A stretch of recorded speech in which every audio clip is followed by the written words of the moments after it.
Christina Trust.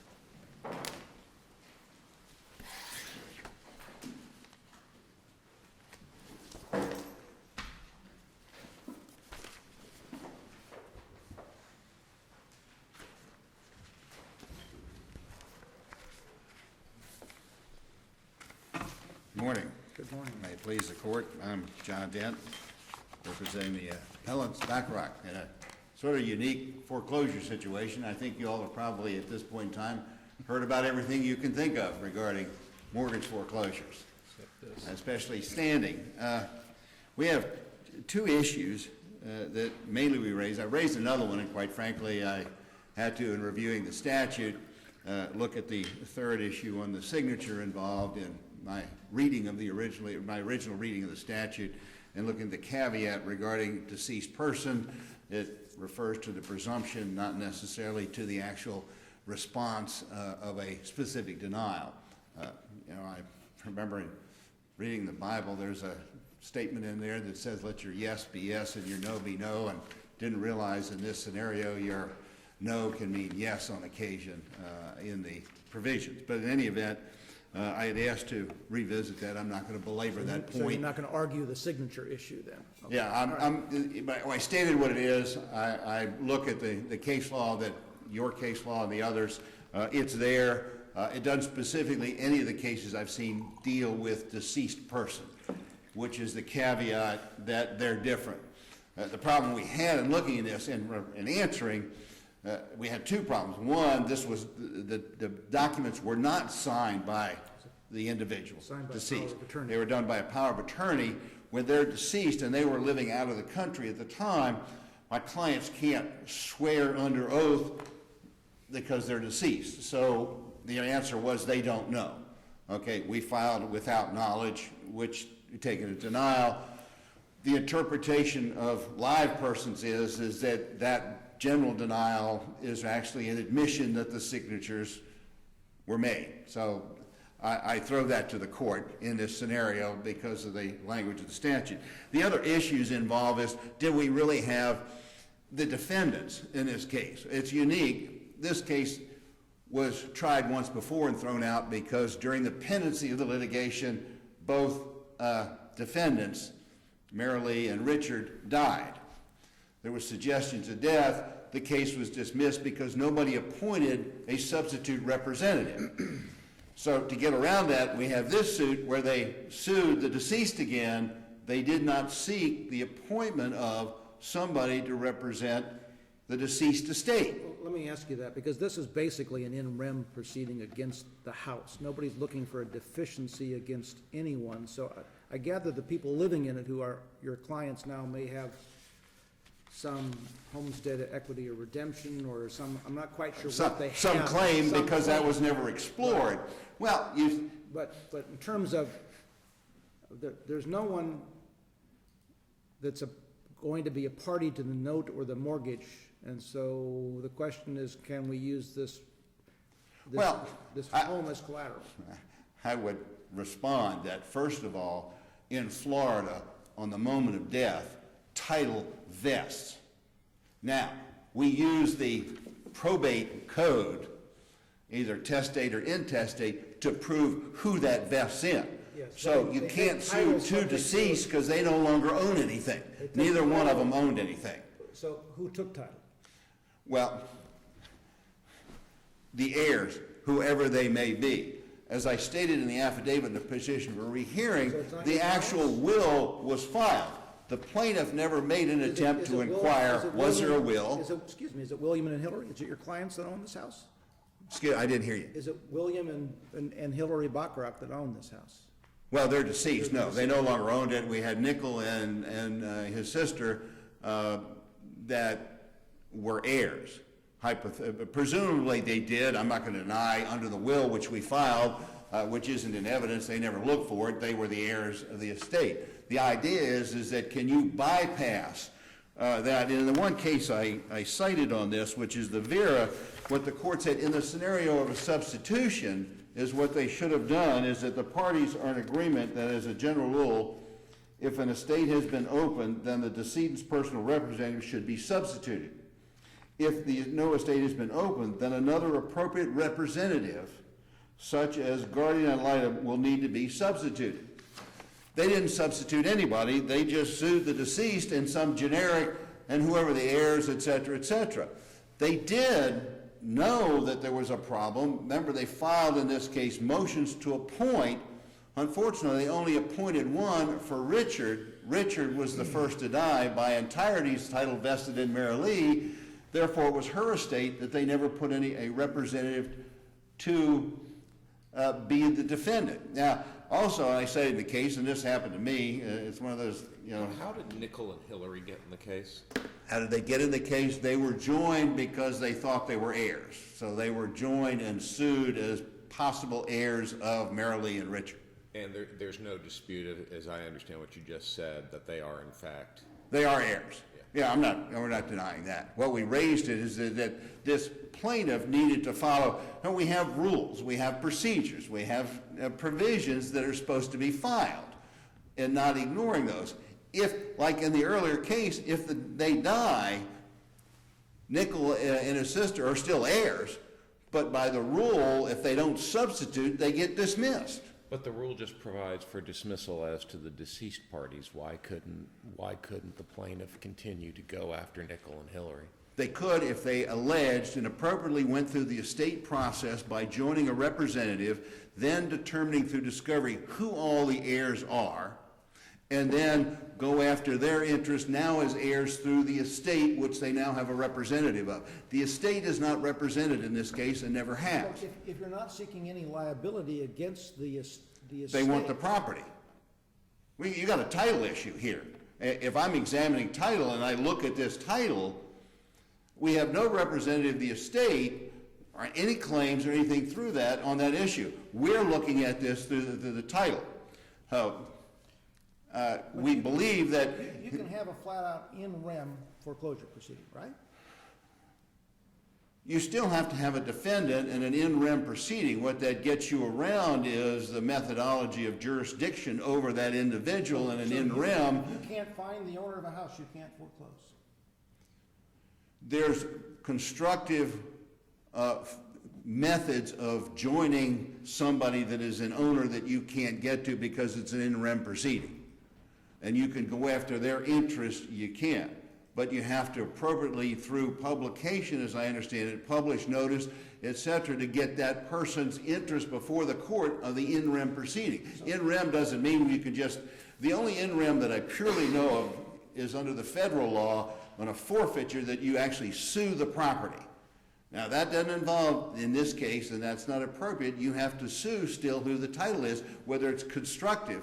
Because if it's not in rem, then you have problems getting jurisdiction, somebody's moved out of state. It's a methodology that you have an in rem, the property's here, you can go through constructive service. Your clients are parties and participants below. How does any of this cause harmful error in this case? Well, it causes harmful error that the plaintiff didn't proceed. You're not contesting that the note was in default, and no one's really contesting the amount Well, of this judgment, and so if they want to claim the house, they know how to do that, and Well, I guess they could have countersued to allege an interest or whatever in this case. We felt that in this, that it's appropriate that in the beginning, if you retain jurisdiction over the parties, then we don't have to go forward to show anything. The court has not acquired jurisdiction of the property because there's no attempt made to go after, even in the in-rem, who the owners are. And if there's not that, you don't acquire jurisdiction, then it doesn't matter whether my clients are doing one way or the other, benefit or don't benefit out of this. So I would suggest that it's a jurisdictional issue by not acquiring jurisdiction by having the estate as a party. And if the estate's not a party, then I don't believe that property is before the court. If it's not before the court, it doesn't matter to me in a jurisdictional sense whether they have a claim or not. So the other issue now in moving is the standing issue on this. And we had challenged standing that they, and we believe at the trial, the plaintiff never established that they had possession of the note. Now, they filed the lawsuit in 2012, August. They attached copies. There were two allonges. One of them was from, undated, the loan corporation to Bank United FSB. There was another blank allonge which said nothing, neither one of them identified, it gave a date of the allonge, etc. We know from the pleadings that FSB, Bank United, went under. FDIC took it over. Then the issues become cloudy as to what their proof was. Now I know, and I'm in the face of this court's decision in Stone, but I think we've addressed Stone and the lack. Now what Stone came after the McLean case, which was a summary judgment, but all setting out the law that in order to establish by submitting the note bearing an endorsement in favor of the plaintiff, they didn't do that. There was no endorsement in favor of this plaintiff. Actually, their predecessor, which would be Bank United N.A. Right? There's no endorsement to them. Evidence of an assignment, we have that, and I'll get to that in a second, from the payee, and evidence of equitable transfer, we don't have that. There's no testimony in the record regarding equitable transfer or possession being delivered prior to the lawsuit, or other evidence of ownership proven. Now, as in Stone, the same witness was called to testify, Ms. Fallman. Now, Ms. Fallman's testimony in our case was that she didn't look at this file until just preparing for trial. So she couldn't attest or testify that the possession of this note had been delivered at any time. Only thing we have is an assignment. The assignment is unrecorded, but was dated March 12th, 2013, 9 months after the lawsuit was filed. But the language of the assignment indicates that the transfer took place in May of 2009. How did you rebut that? It doesn't, I read the document over and over again. To me, the language doesn't say the transfer occurred. It said the contract for the assumption and purchase of the paper occurred in 2009. It didn't say it had been executory at that time and that all paper and all documents had been transferred. What it stated was that we signed an agreement with FDIC on that date for the purchase of the assets of Bank United FSB. They chose not to. Even through discovery, I tried to get the agreement, but they failed to produce it as to whether or not that contract at the time of this lawsuit was executory or it had been fully executed. The indication, if you read the language of the assignment, it acknowledges it's pursuant to and then refers to the agreement. Quite frankly, in looking at this, I've read the FDIC agreements in other cases. They have generally two parts. Immediate transfer of the current paper, and for paper that is in default, it has a provision for later evaluation, proof of value, and transfer. Now, they didn't choose. We don't know they didn't choose to put that agreement in evidence. They chose just to produce the testimony of Fallman. Now, she couldn't attest to the fact of delivery of this note because she didn't even know in her testimony that Marilee and Richard were deceased.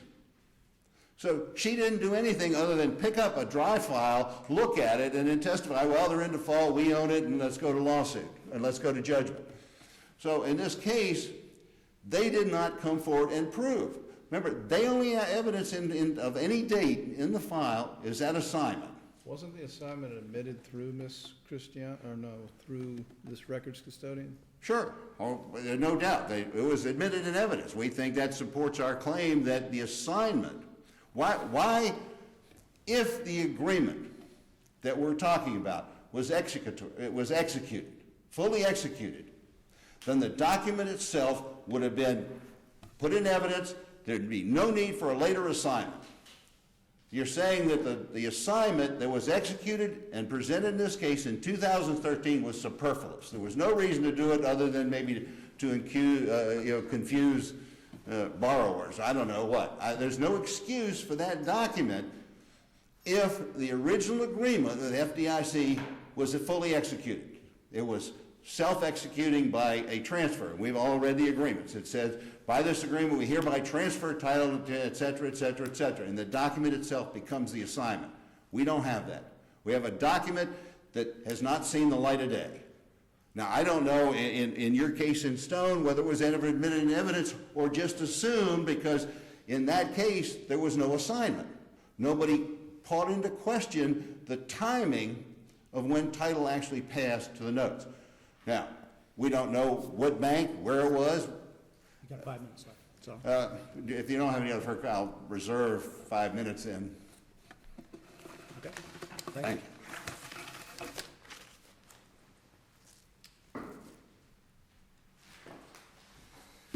May it please the court, my name's Thomas Young, and I am here today with Joseph Town on behalf of the Applee Christiana Trust. The focus of the appellant's argument this morning was on the standing issue, so that's where I'm going to focus my attention. I believe... Before you focus on what you want to focus on, didn't you have to at least sue the estate of one of these people to begin with? Your Honor, the estate didn't own anything. On the death of Richard and Mary Lee, the property passed to their heirs. So the heirs are the individuals with potential ownership claims. To the extent that the complaint names unknown heirs of Richard, unknown heirs of Mary Lee, there may be potential claimants lingering out there. That's certainly something. Well, was there a will under which this property passed, or how did this property pass at time of death? Your Honor, it's not, the record doesn't reflect that. Well, didn't the bank need to know that before they filed the foreclosure action? Well, what we know from the record is that a will was filed with the clerk, Manatee County clerk, but it was never admitted to probate by any of the heirs. It was just simply filed. So I assume the bank knew that the will was there and made this decision to proceed the way it did. I think what the court needs to keep in mind is that these issues may be title issues for closing at a later sale. It's not a legal issue that infects the judgment and creates any sort of reversible error. Well, once the judgment's entered, is there anyone that has a right to pay it off before the sale? Is there anyone with a right of redemption in this property? I don't believe so, Your Honor, because the right of... You probably need to know yes or no on this. That's a fairly important thing, because if your client is proceeding into judgment in a situation where someone has rights and you don't have them properly as parties, that's a problem, isn't it? Well, I think, Your Honor, if there are parties other than the appellants, that is an issue that could be raised later, such as in the Floyd case that the 5th DCA, in which the appellants cited in their brief. That's not the situation here. The two appellants were personally served. They were parties. They did participate. If they had redemption rights, they were in a position to exercise those rights. They were represented by counsel throughout. The court had personal jurisdiction over them. The argument of appellants earlier seems to confuse issues of jurisdiction and parties. There's subject matter jurisdiction and personal jurisdiction. The court had subject matter jurisdiction over the foreclosure and personal jurisdiction over these appellants. That there may be other issues floating out there may be a concern that the bank and now Christiana Trust should have. How does it get subject matter jurisdiction over the property? In this case, you filed the lawsuit, but I mean, I'm serious. I'm not quite sure I understand in the foreclosure, if you're just trying to do it in rem, how do you establish that jurisdiction over the property in circuit court? Well, it's not just in rem because there were potential heirs. And so those were served. But to the extent, I suppose, I understand your question, Your Honor. and I'm trying to process it because it's not an issue that has been raised, so it's not an issue that I had thoroughly thought Well, if through. you're not sure, go ahead. I didn't mean to trip you up. on No, this. no, that's your job, and mine is to respond. It's a great job, too. Absolutely.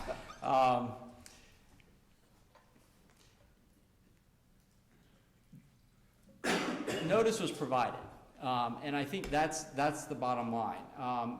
No one is challenged, and I am not even sure I recall from the record what publication notice was published, but the lawsuit was filed, notice was given to unknown heirs, and I guess that would be my response. That's how the court got jurisdiction over the property. Certainly it had jurisdiction over the two appellants in this case because they were personally served and they never challenged the jurisdiction, and they never tried to assert any redemption rights.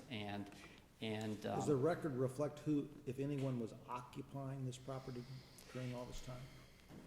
Your Honor, I believe, I can't cite chapter and verse. I believe there were tenants. Some tenants were named as defendants originally. So this is leased property? It was. I believe at some point it became vacant, and to a question you asked opposing counsel earlier, the house has now been sold in a foreclosure sale, and it has gone back to the bank or Christiana Trust at this point. And I believe that's in the record as well, because this court denied an emergency motion. Our record at least reflects that we didn't stop the sale. Correct. Are you required to name the property owner? To name the property. Well, I guess that goes to the, again, to a title issue, Your Honor. The property owner would be the potential heirs of Mary Lee's estate, because she, as opposing counsel pointed out, had the property tenancy by the entireties. It's hers. Then she died last, so it passes to her heirs. And so the two known heirs were named and served. Unknown heirs were, and there is a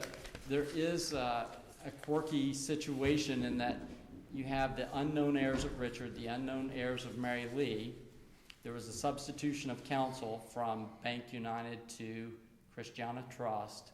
After that substitution, the prior law firm filed a motion to appoint a guardian ad litem for the unknown heirs of Mary Lee. There is no order appointing that guardian ad litem. New counsel for Christiana Trust filed a motion to appoint a guardian ad litem for the unknown heirs of Richard, and there is an order appointing a guardian ad litem for those unknown heirs. So there are some quirky facts, if you delve into the record, that you will see that there are potential issues, but Christiana Trust's position is that those are at best title issues that have nothing to do with the validity of the foreclosure judgment as to the two appellants before the court. Did William and Hillary admit to an ownership interest in their answer? Your Honor, I believe they did, and they, I don't recall what they did in their answer, but in their reply brief, they acknowledged that they,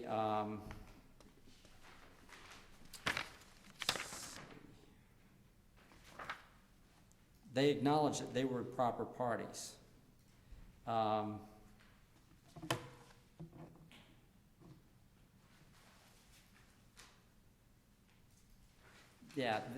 quote from the reply brief is, the only parties that might be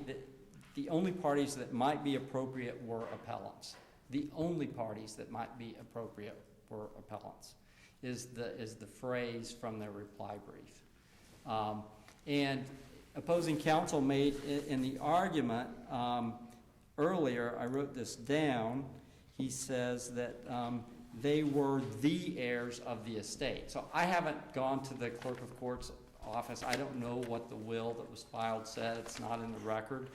But certainly the statements made in the reply brief and in the court today would suggest that these appellants are the heirs of Mary Lee's estate. But again, even if they aren't, that's not their concern. That's Christiana Trust's concern when it goes to market this property, such as in the Floyd case where there was a foreclosure but an inadequate diligent search, so the can of worms got reopened.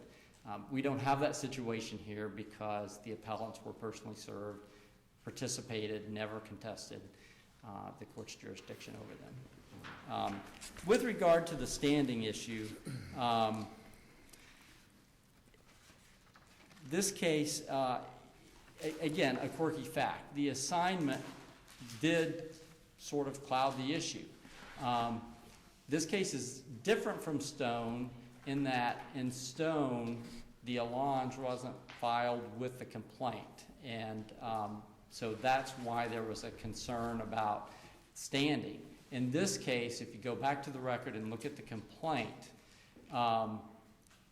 both allonges were filed. So it's clear that Bank United had possession of this note at the time it filed the original complaint in the underlying action. An assignment is simply memorializing the prior transfer. And if you look at the language of the assignment, it refers to the fact that it confirms the transfer. And going back to the Johns Gillian case versus Gillian in 1938, the Florida Supreme Court has said that a transfer is the equivalent of an assignment. And this court in Stone said that you prove standing by assignment or by proof of purchase or by evidence of an effective transfer. And the Fourth District's case in McLean says the same thing.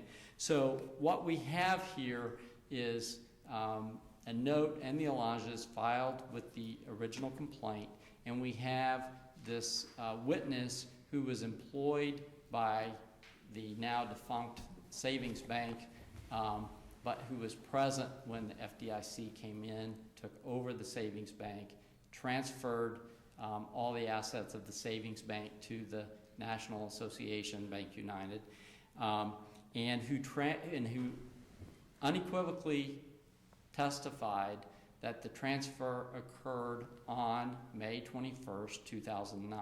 Any objection to that testimony? I believe opposing counsel did object that the purchase assumption agreement wasn't there. He did, I believe, object. Was standing pleaded affirmatively as a defense here? No, there were no affirmative defenses pleaded. I believe the court's case law says that standing only has to be raised in the lower court. It doesn't have to be pleaded as an affirmative defense. That is one thing I did think to look up to verify. And that's why we did not raise a waiver argument in our. Well, the assignment seems to confirm a purchase and assumption agreement that was executed around May of 2009.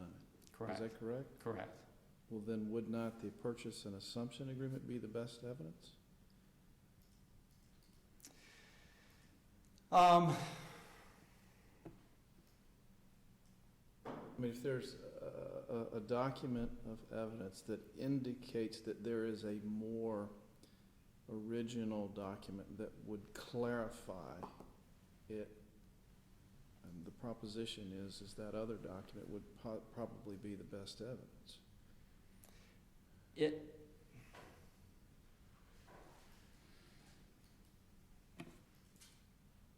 It might, Your Honor. I mean, here we have the original note and mortgage, which perhaps are the best evidence entered, and they are the same documents as were copies that were filed at the beginning of the lawsuit. It's not a situation like, as you see in many of the cases, the originals that are filed at the time of trial are different from the copy that was filed when the lawsuit was initiated. And in this case, there was no difference. Well, did she testify that the bank owned and held the note prior to filing suit? Did she? I'm sorry. Did she testify that the bank owned and or held the note prior to filing suit? Yes, and what she actually testified to, Your Honor, and I believe it's on somewhere around pages 35, 36 of the transcript, that the note was in the vault of the Bank United Savings Bank, and it stayed in the vault when the FDIC came in, and it continued in the vault. That the transformation from the Bank United Savings Bank to Bank United National Association, nothing changed. Their document retention policies. Okay, so she didn't rely exclusively on the assignment to prove standing then? No, not at all, not at all. She testified that the document was in the vault, that it stayed in the vault at all times, they were always in possession, and that the transfer occurred on the date the FDIC executed the purchase and assumption agreement. So that was the evidence. And again, I believe you'll find Mr. Town asked some clarifying questions somewhere around, I think, pages 35, 36 in the transcript. But I believe the evidence here is sufficient to establish that there was a transfer of the note. And so the confusion that the assignment created, I would submit, simply created at best a conflict in the evidence that the trial judge was entitled to resolve, and he did, and he resolved it in favor of Christiana Trust.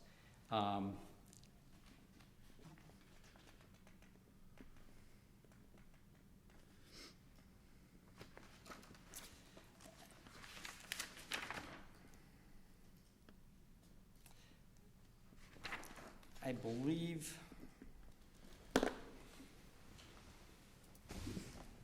with regard, the one last thing I'll address, the signature, since opposing counsel mentioned that at the beginning of his argument.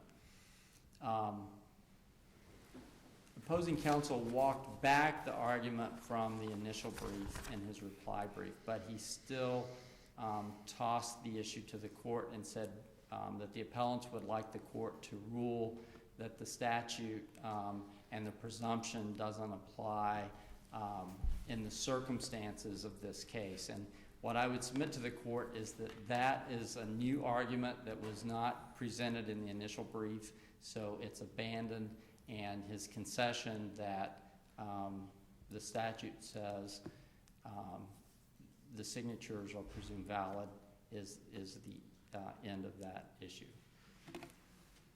And if the court has no further questions, I will waive the rest of my time. Okay. Thank you. Mr. Dent?